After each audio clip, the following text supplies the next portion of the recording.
As he lays in rest in France, Napoleon Bonaparte is apart from his bone. Napoleon was a French military leader and emperor who conquered much of Europe in the early 19th century.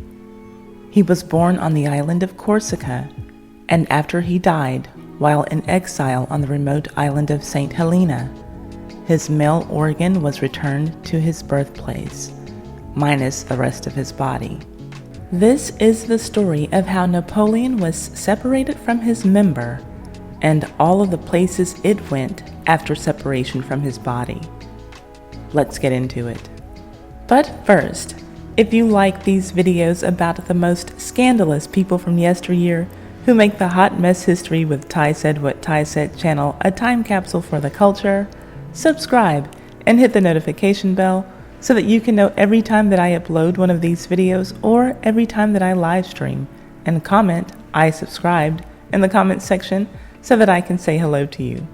Now, on to why you are here. Napoleon Bonaparte rose through the ranks of the military during the French Revolution with lightning speed.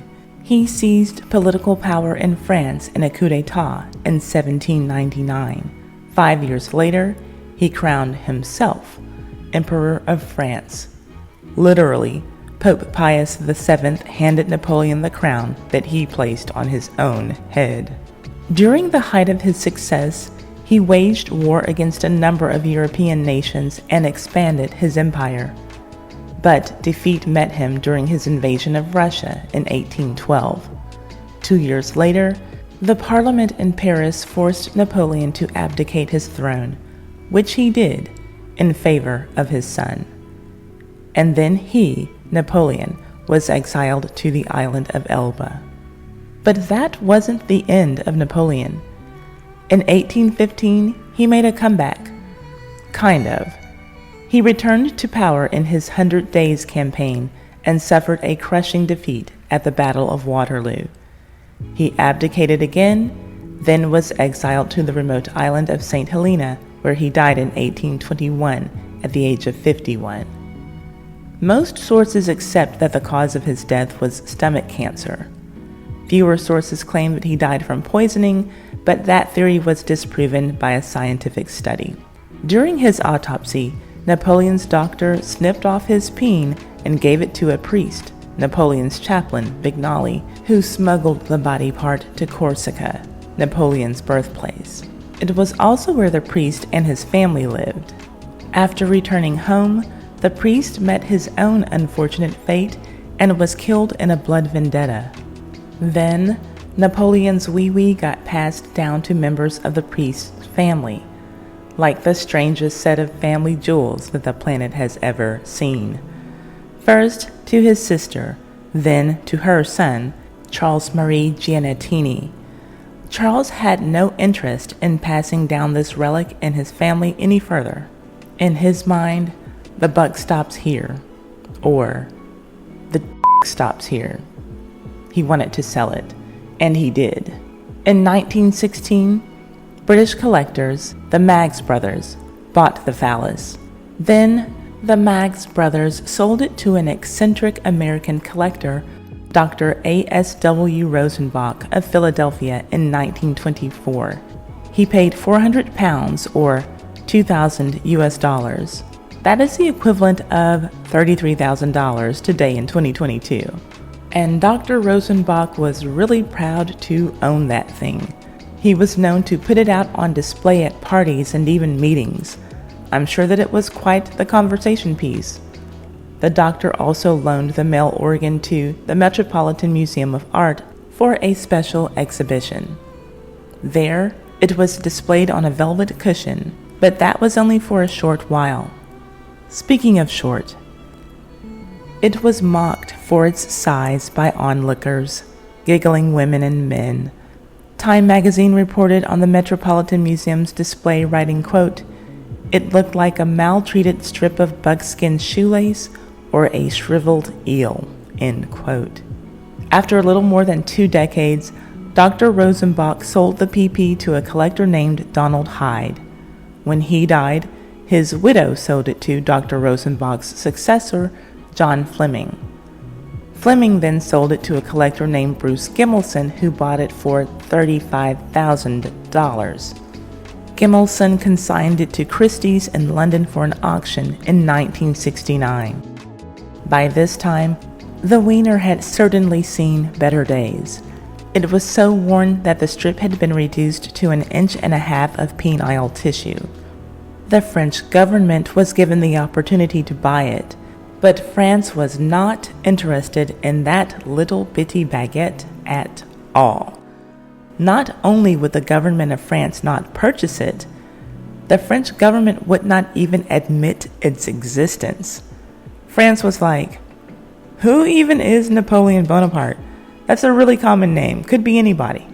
If Napoleon's own countrymen wouldn't help, who would finally step up and free this willy from its humiliation? Well, in 1977, in one of the biggest displays of bro code ever, New Jersey native Dr. John Latimer bought the dingaling solely for the purpose of bringing its mockery to an end. Dr. Latimer was a urologist who was also a collector who already had some strange items in his possession, including Abraham Lincoln's shaving mirror and blood-stained collar, and upholstery from JFK's limousine in Dallas. But he was one of the doctors who worked on President Kennedy's autopsy, so maybe that item wasn't so strange for him to possess. What do you think about that? Let me know in the comments section. Regardless, in 1977, joining his odd relics was Napoleon's Ding Dong, and for a steal of a deal, he purchased it for only $3,000. Now that's $14,000 in today's money, but still a small price to pay to help put a brother's wood away. That's what I call bro code on deck, or bro code on dick. Napoleon's privates were finally retired from public ridicule into a suitcase under a bed in New Jersey. Now, in Napoleon's defense, he has always been associated with being short, which is just not true. He stood at 5 feet 6.5 inches, which was an average height for the men in his lifetime. As for his Manmeat, there is a good explanation for why it appeared to be so small. When the priest first took it from the doctor who took it from Napoleon's body, that priest didn't take any measures to preserve it. Seemingly, neither had anyone else. So by the time that it was on display in 1927, it had basically been drying out in the air since Napoleon died in 1821, for over 100 years. That would cause anyone some major shrinkage. Had it been preserved in formaldehyde, the French government might have claimed it when given the opportunity and laid it to rest with the rest of Napoleon at Les Invalides in Paris. But we'll never know. And this is just a final little something that I found that is ironic as heck. It seems that we owe a debt of gratitude to Napoleon Bonaparte for canned goods. This 1927 news article explains that Napoleon offered a prize of $2,500 to anyone who could give him a written description of how to preserve foods in a way to make them taste fresh. In 1804, Napoleon gave the money to a man named Francois, who had been experimenting with wide-mouth bottles that he corked and sealed. The science of preserving foods evolved from that point. Now, just imagine if that priest had taken that kind of care to can Napoleon's goods. Napoleon Bonaparte isn't the only man who's ever had some misplaced meat. Jackie Jackson had that as an issue too, only he was the one putting his meat where it didn't belong. I published a video about that story that you can see here. I will also leave a link to it in the description box. My sources for this story are history.com, Press and Sun Bulletin Archives 1927, Britannica.com, the Knoxville News Sentinel Archives 2014, NPR.org, New York Times Archives 1966 and 1987, medium.com, and many of my sources used the book called Napoleon's Privates, 2,500 Years of History Unzipped. If you want text notifications so that you can get a text 15 minutes before I release a video or 15 minutes before I live stream, simply send a text to 786-632-2135 to let me know that you want text, and you will get an outgoing text message 15 minutes before I have a new video release. If you have a business, product, service, YouTube channel, or social media account that you would like to promote on my channel, email me at tiwan@tisaidwhattisaid.com to get rates for advertising on my community tab, my live streams, and or my edited videos, just like this one. Thank you so much for tuning in to the Ty Said What Ty Said channel. Please leave a thumbs up and comment so that we can get a discussion going.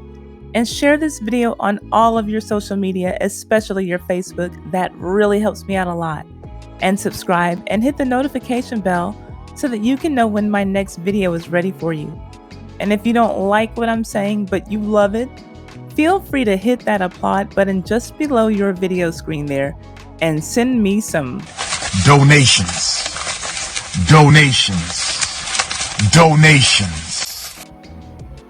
Yeah, baby. See you on the next video.